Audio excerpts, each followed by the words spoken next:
तो टॉपिक द्विआधारी संक्रिया चल रहा था। द्विआधारी संक्रिया में चार गुणधर्म हमें देखने विशेष। पहले तो ये देखना कोई भी संक्रिया द्विआधारी संक्रिया है या नहीं है। तो द्विआधारी संक्रिया होने के लिए आपको कोई भी एलिमेंट अगर समुच्चय ए में है और बी भी एलिमेंट समुच्चय ए में है तो ए स्टार बी किसमें होना चाहिए? समुच्चय ए में होना चाहिए, तब तो वो संक्रिया होगी। उसके बाद में पहला जो होगा इसका गुणधर्म वो है साचर्यता।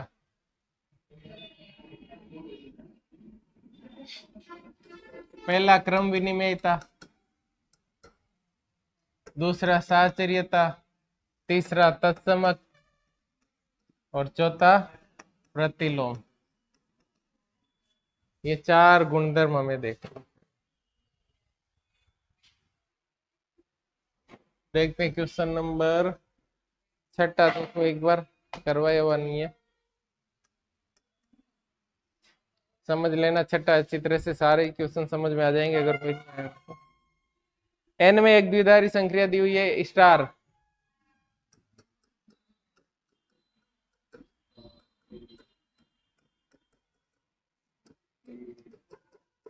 ए स्टार बी,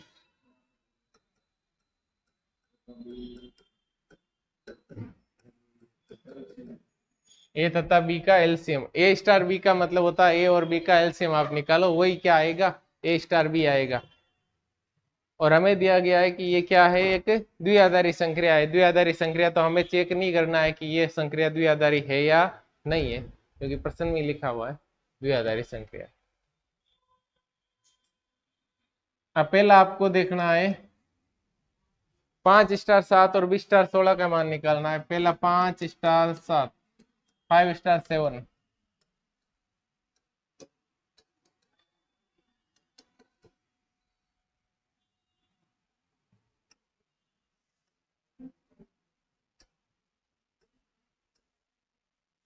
5 स्टार 7 का मतलब होगा 5 एंड 7 का एलसीएम। तो 5 के गुणनखंड करोगे 5 गुणा 1 या 1 गुणा 5, 7 के 1 गुणा 7।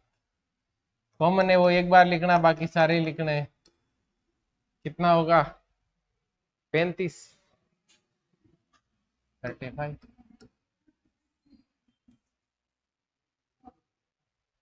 और निकालना आपको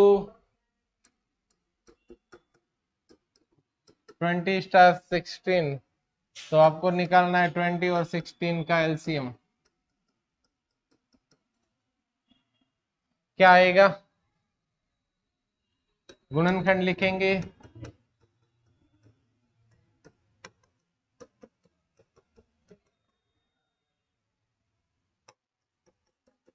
एलसीएम में से निकाला जाता है। जो सेम है वो एक बार लिखना है, दूसरा ये भी सेम है, ये भी एक बार लिखना है, फिर जो बचे हुए वो सारे लिखने हैं। तो 2 गुणा 2 गुणा 5 कितने हो गए? 8, 8 दूनी 16, 16 को 5 से गुणा करो। ये तो होता है एलसीएम निकालने का तरीका। गुणनखंड निकालते, गुणनखंड लिखते हैं, एलसीएम में जो सेम सेम होते हैं वो एक बार सेम लिख दिया, सेम लिख दिया, पीछे जो बचे वो सारे लिख दिए, वो होता है एलसीएम। एचसीएफ में क्या होता है? जो सेम सेम है वही लिखे जाते हैं, जो सेम नहीं है वो लिखे ही नहीं जाते, छोड़ दिए जाते। ये एलसीएम और एचसीएफ करने का तरीका होता है। एचसीएफ का पूछेंगे तो ये 2 आ रहा है, ये 2 कितना आएगा? 4 ही आएगा, उनसे कोई मतलब नहीं है। ये ऐसे एलसीएम और एचसीएफ निकाला। अगर दोनों में कोई भी कॉमन नहीं आ रहा तो सीधा डायरेक्ट गुणा कर दो, वही क्या हो जाता है? एलसीएम। जैसे 5 और 7 है तो 5 को 7 से गुणा करोगे 35 आ जाएगा। लेकिन इनमें इनके गुणनखंड सेम सेम आएंगे, 2 गुणा 2, और पीछे जो बचे वो सेम लिख लो। ऐसे एलसीएम निकालते हैं। दूसरा तरीका एलसीएम निकालने का ये भी होता है, ऐसे भी एलसीएम निकाल जाता है। तो ये भी ऐसे आएगा।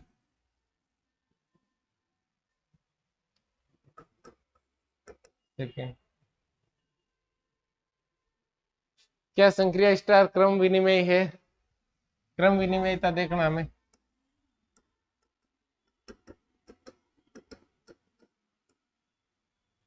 आपको पता है ए तथा बी का एलसीएम निकालो, चाहे बी तथा ए का एलसीएम लिखो।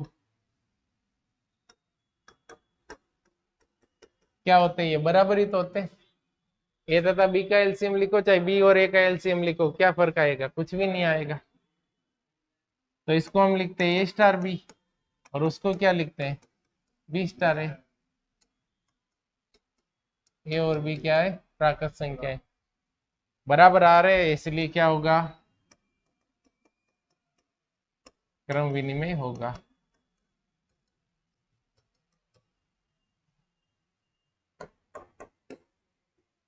तीसरा, एन में स्टार का तत्समक अवयव ज्ञात कीजिए। आपने मान लिया एन में स्टार का तत्समक क्या है? ई है। तो ई अगर तत्समक है तो ए स्टार ई बराबर ए स्टार ए आएगा, और बराबर आएगा ए।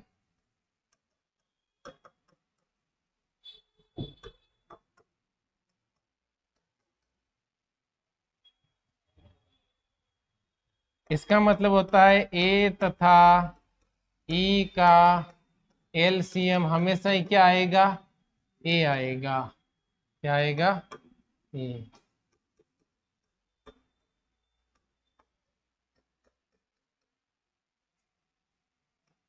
तो आपको ज्ञात करना ई। ऐसी कौन सी संख्या है जिसका किसी के भी साथ एलसीएम निकालो तो वापस सेम ही संख्या आती है? तो वो होता है वन।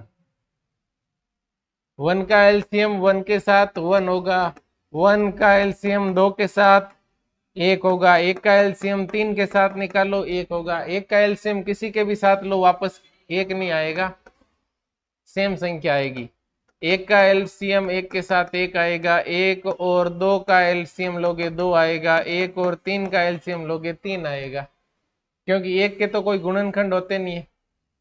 सेम गुणनखंड तो क्या आएगा? वन ही आएगा, बाकी सारे आएंगे, मतलब ए पूरा का पूरा आ जाएगा।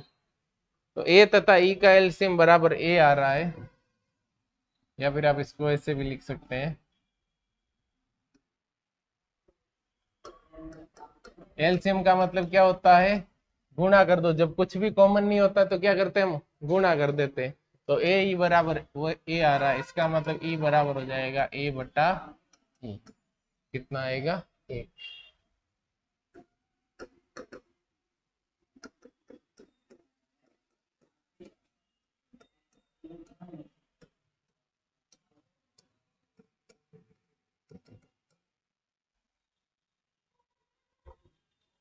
एन के कौन से अवयव स्टार के लिए व्युत्क्रमणीय है?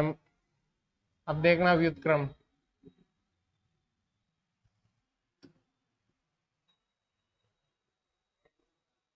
तस्मक साचर्य नहीं देखा हमने।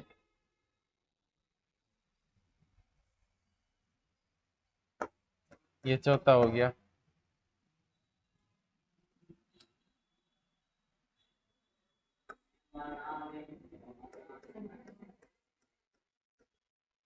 तत्समक देखना कौन कौन से एलिमेंट के तत्समक होंगे।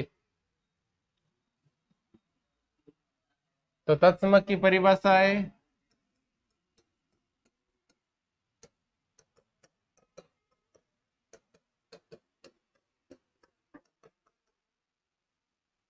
तत्समक तो कर चुके।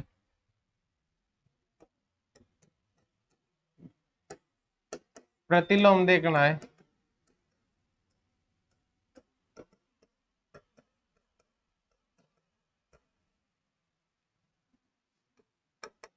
ए स्टार ई बराबर क्या आएगा? ए स्टार एक्स बराबर क्या आएगा? ई आएगा। तो ए तथा एक्स का क्या निकालोगे? एलसीएम बराबर ई। ई कितना है? एक है ना, तो यहाँ एक लिखना है। अब हम दो संख्याओं का एलसीएम निकाल रहे हैं और वापस क्या आ रहा है? एक आ रहा है। तो एक किसका एलसीएम होगा? यदि एक्स भी एक हो और ए भी क्या हो? एक हो, तब एलसीएम क्या आएगा? एक आएगा। दो संख्या है, दोनों का एलसीएम वन आ रहा है, इसका मतलब दोनों ही क्या है? वन और वन। इसके अलावा और किसी का भी एलसीएम वन नहीं आता। वन तथा वन का एलसीएम वन होता है।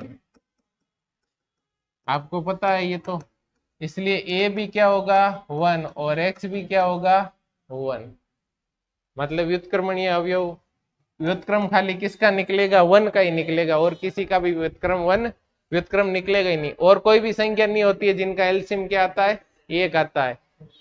और 2 3 4 5 ये प्राकृत संख्याएं होती है, इनका किसी के भी साथ एलसीएम लोगे तो 2 का किसी 1 के साथ लोगे तो 2 आएगा, 3 का कम से कम 1 के साथ लोगे तो 3 आएगा, 2 के साथ लोगे तो 6 आएगा, 3 का 4 के साथ लोगे तो 12 आएगा। मतलब 1 जब एलसीएम आता है इसका मतलब पहली संख्या भी 1 है और दूसरी भी 1 है, तभी 1 आता है एलसीएम।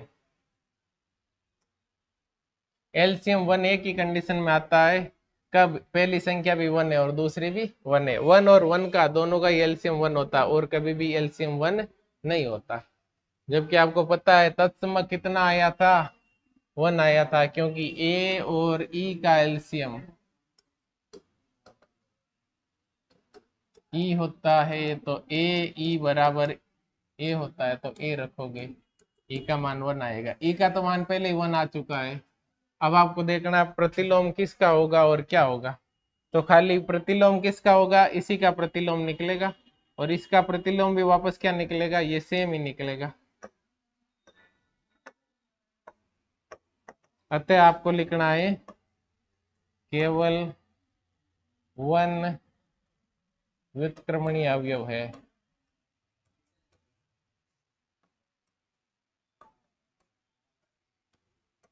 व्युत्क्रमणीय अवयव उसको कहते हैं जिसका आप व्युत्क्रम निकाल सकते हो, वो व्युत्क्रमणीय अवयव है।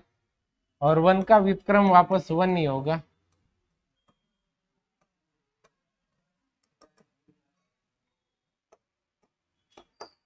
क्योंकि 1 और 1 का एलसीएम क्या आ रहा है 1 आएगा, और तो कभी आएगा नहीं।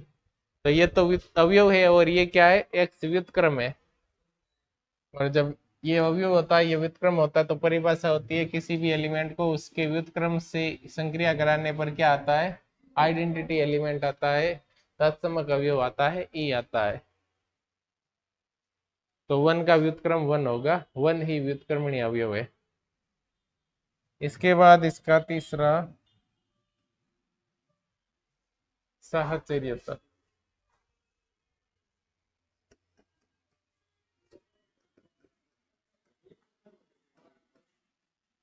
साहचर्यता में 3 एलिमेंट लेने हैं।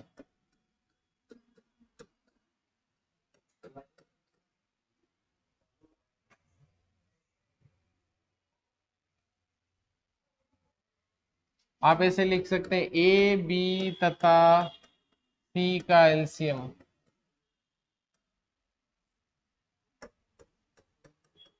वो बराबर आएगा, ए को अलग ले लो और बी और सी को साथ में ले लो। ए और बी का एलसीएम निकालोगे फिर सी के साथ एलसीएम लोगे, उसका ऐसे लिखो चाहे ए का बी और सी का एलसीएम लेके ए के साथ एलसीएम लो, सेम आएगा। तो इसको हम लिख सकते हैं ए स्टार बी और ये होगा स्टार सी, और इसको हम लिख सकते हैं ए स्टार बराबर होगा, अतः स्टार क्या होगा साहचर्य।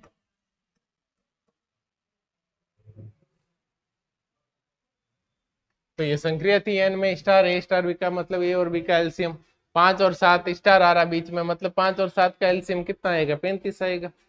सेकंड 20 स्टार 16 मतलब 20 और 16 का एलसीएम लेना, एलसीएम कितना आएगा 80 आएगा। तीसरा पहला इसका देखना क्रम विनिमय, ये स्टार वाला हो गया, दूसरा क्रम विनिमयता। क्रम विनिमयता में हमें देखना है ए स्टार बी बराबर बी स्टार ए होता है या नहीं होता है। तो हमें पता है ए और बी का एलसीएम लिखो बराबर आएगा बी और ए के एलसीएम के, तो इसको ए स्टार बी कहते हैं, इसको बी स्टार ए कहते हैं, बराबर है। ए और बी क्या है प्राकृत संख्याएं है। क्रम विनिमय हो गया। अब चौथा तत्समक।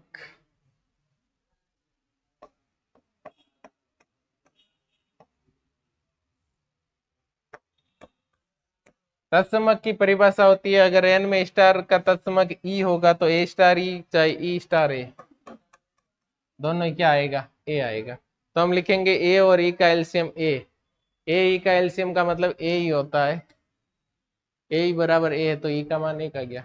फिर हमें पूछा कौन सा अवयव ऐसा है जिसका प्रतिलोम निकल सकेगा, और प्रतिलोम होगा क्या तो हमने मान लिया कोई एलिमेंट ए है और उसका प्रतिलोम क्या है, एक्स है। तो ए और एक्स का एलसीएम निकालोगे तो क्या आएगा, एक, क्योंकि ए स्टार एक्स बराबर क्या होता है, ई। ये प्रतिलोम की परिभाषा है। ई कितना है, ये भी निकाला था जस्ट एक, यही ई हमें वापस यहाँ रखना। एलसीएम एक आ रहा है दो संख्याओं का, तो हमें पता है एलसीएम तो एक ही कंडीशन में एक आता है। कब आता है एक, जब पहली संख्या भी एक है और दूसरी संख्या भी एक है, तभी एलसीएम एक होता है, वरना एलसीएम कभी भी एक होता नहीं है। तो आप x को एक ले लो, a को एक ले लो, मतलब व्युत्क्रम किसका निकल रहा है, एक का। और एक का व्युत्क्रम निकल क्या रहा है, एक ही निकल रहा है बस। और ये साहचर्यता, तो साहचर्यता तो हमें पता है साहचर्य ही होगा। ये लिखो, छठा क्वेश्चन है, इंपॉर्टेंट क्वेश्चन है। बताइए क्या निम्नलिखित कथन सत्य है या असत्य। पहला देखना है, समुच्चय n में किसी भी स्वच्छ द्विआधारी संक्रिया स्टार के लिए ए स्टार ए बराबर ए हो सकता है क्या।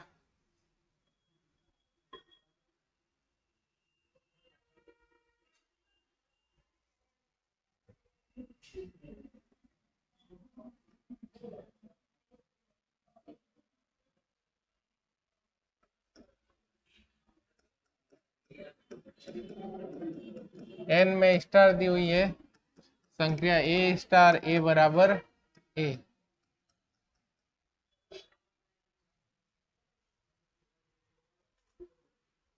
किसी भी स्वेच्छ द्विआधारी संक्रिया के लिए, कोई भी स्वेच्छ, आप कोई भी संक्रिया लो तो उसके लिए ए स्टार ए बराबर हमेशा क्या आना चाहिए, ए आना चाहिए। तो आप ले लो एक संक्रिया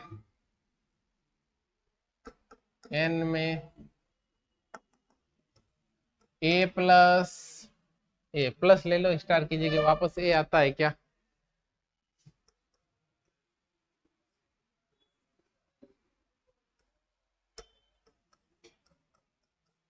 जब ए कोई भी प्राकृत संख्या हो तो हमेशा ए प्लस ए का योगफल वापस ए ही आता है क्या।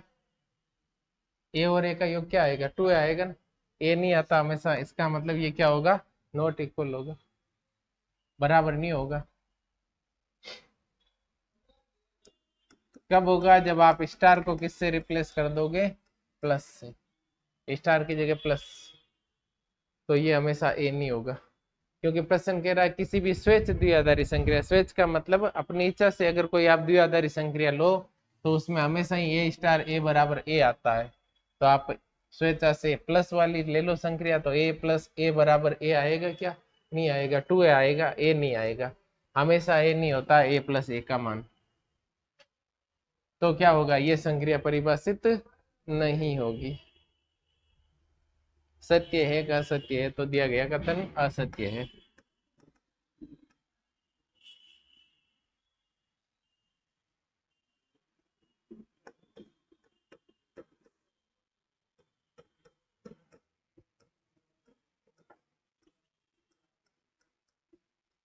ये कथन असत्य हो जाएगा। ए स्टार ए बराबर ए नहीं आएगा, ए नहीं आएगा तो असत्य हो जाएगा कथन। ये हो गया पहला इसका। सेकंड देखो, यदि n में स्टार एक क्रम विनिमय आधारित संक्रिया है तो ए स्टार बी स्टार सी का मतलब होना चाहिए सी स्टार बी स्टार ए बराबर आता है या नहीं आता है। आपको दिया हुआ है स्टार कैसी संक्रिया है, क्रम विनिमय।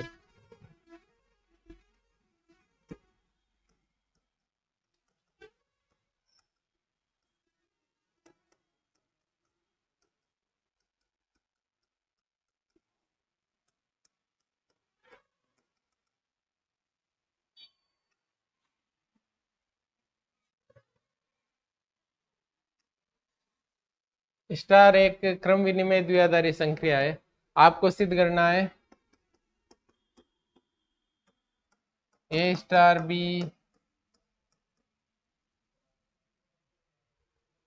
ए स्टार बी स्टार सी।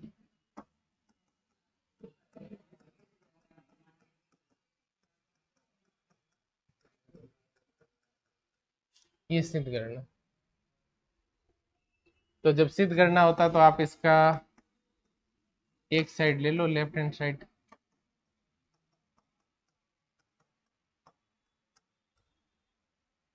ये कह रहा है ये क्रम विनिमय है। क्रम विनिमय है तो देखो, एक तो ये पार्ट है पूरा और दूसरा पार्ट ये पूरा है, तो इसको पहले और इसको बाद में लिख सकते हैं। तो हम लिख सकते हैं बी स्टार सी, इसको पहले लिख सकते हैं और ए को बाद में लिख सकते हैं। बाद में क्यों लिखा, क्योंकि हमें ये लाना। और यहाँ कैसे लिख सकते हैं इस तरह से, क्योंकि जो स्टार है वो क्या है, क्रम विनिमय है। अगर क्रम विनिमय नहीं होते तो हम बाद में नहीं लिख सकते। जब क्रम विनिमय है तो ये जो एलिमेंट सबसे पहले लिखा हुआ उसको बाद में लिख सकते हैं। तो ए तो आ गया लास्ट में। अब यहाँ बी स्टार सी आ रहा है और आना चाहिए सी स्टार बी, यहाँ आ रहा बी स्टार सी, तो इन दोनों को भी हम बदल सकते हैं। क्रम विनिमय का मतलब होता है स्टार से पहले वाली हम बाद में लिख सकते हैं और बाद वाली पहले लिख सकते हैं। हम ऐसे लिख सकते हैं ए स्टार बी बराबर लिख सकते हैं बी स्टार ए। कब लिख सकते हैं, जब ये क्या हो, क्रम विनिमय हो, तब लिख सकते हैं।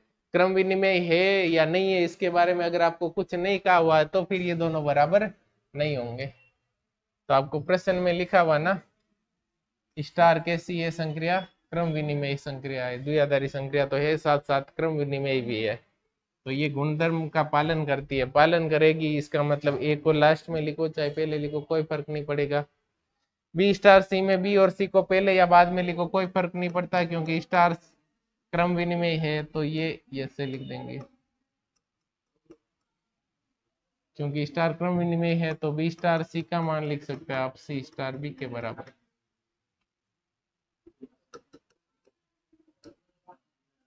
तो ये जो दी हुई थी इसका यूज ले रहे हैं हम इसके सिद्ध करने में।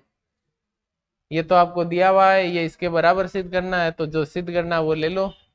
इसका यूज होगा, क्योंकि क्रम विनिमय है तो इसको बाद में लिख देंगे, फिर इन दोनों को भी बदल देंगे।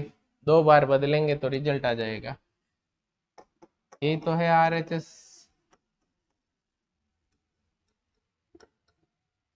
और ये सिद्ध करना था।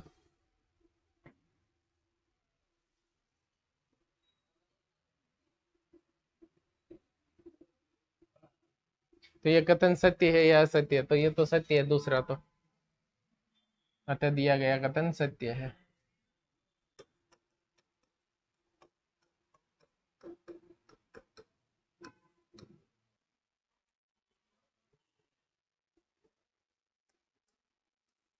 तेरहवां क्वेश्चन देखते हैं। एन में एक द्विआधारी संक्रिया है स्टार ए स्टार बी का मतलब दिया हुआ है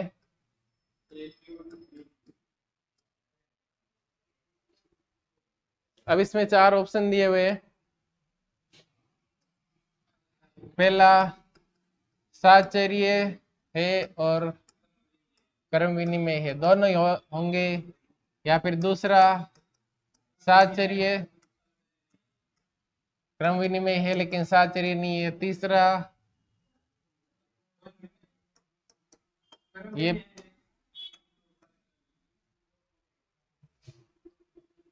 दूसरा क्रम विनिमय है लेकिन साहचर्य नहीं है। तीसरा साहचर्य तो है लेकिन क्रम विनिमय नहीं है। और चौथा दिया हुआ है साहचर्य भी नहीं है और क्रम विनिमय भी नहीं है। इनमें से कौन सा सत्य होगा? तो हम दोनों की जांच करेंगे, क्रम विनिमय और साहचर्य की। पहले देखेंगे क्रम विनिमय का। ए स्टार बी का मतलब दिया हुआ है ए क्यूब प्लस बी क्यूब, और बी स्टार ए निकालोगे तो वो भी आएगा पहले का क्यूब प्लस दूसरे का क्यूब, और इसको हम लिख सकते हैं प्लस में। तो कोई भी पहले लिखो कोई भी बाद में लिखो, कोई फर्क नहीं पड़ता। इसका मतलब ये दोनों क्या है, बराबर है। बराबर है मतलब साहचर्य क्रम विनिमय तो होगी ये। ए क्यूब प्लस बी क्यूब लिखो चाहे बी क्यूब प्लस ए क्यूब लिखो, बराबर ही तो होते हैं। बराबर होते हैं मतलब ए स्टार बी और बी स्टार ए दोनों आपस में क्या है, बराबर है। अब लिखते हैं साहचर्यता। ए स्टार बी स्टार सी, इसका मान निकालेंगे। ये पहला है ये दूसरा है, तो पहले का क्यूब दूसरे का क्यूब, और स्टार में क्या आएगा, सी। अब ये वापस पहला और ये दूसरा, तो पहले का क्यूब और फिर आएगा दूसरे का क्यूब, वैसे ही तो लिखेंगे। ये तो हो गया ए स्टार बी स्टार सी का मान। ए को अलग रखो, इन दोनों को साथ रखो, पहले कोष्टक के अंदर वाला हल होगा, तो ये बेचारा बाहर रहेगा, ये लिखा जाएगा बी क्यूब प्लस सी क्यूब। अब इनमें ये 1 नंबर है और ये पूरा 2 नंबर है, क्योंकि स्टार कितना आ रहा, एक ही आ रहा ना, स्टार से पहले वाला एक और स्टार के बाद वाला पूरा एक। तो इसको लिखेंगे पहले का क्यूब प्लस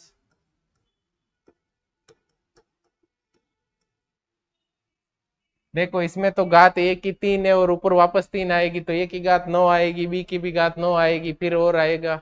इसमें देखो एक की घात खाली 3 ही आ रही है, तो अलग अलग है, सेम नहीं है, सेम नहीं है, तो ये फिर साहचर्य नहीं है, मतलब क्रम विनिमय होगा और साहचर्य नहीं होगा। तो क्रम विनिमय है ये, साहचर्य नहीं है, बी होगा। साहचर्य नहीं है, क्रम विनिमय होगा।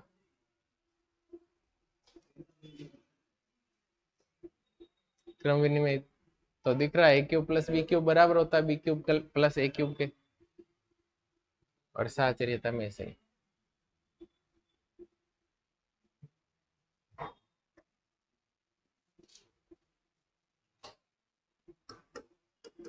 तो ये ऑप्शन सही होगा बी। देखते ही पता लग सकते हो आप। साहचर्य तो इस क्रम विनिमय तो कोई प्रॉब्लम ही नहीं है, क्योंकि ए क्यूब बी क्यूब प्लस लिखो चाहे बी क्यूब प्लस ए क्यूब लिखो।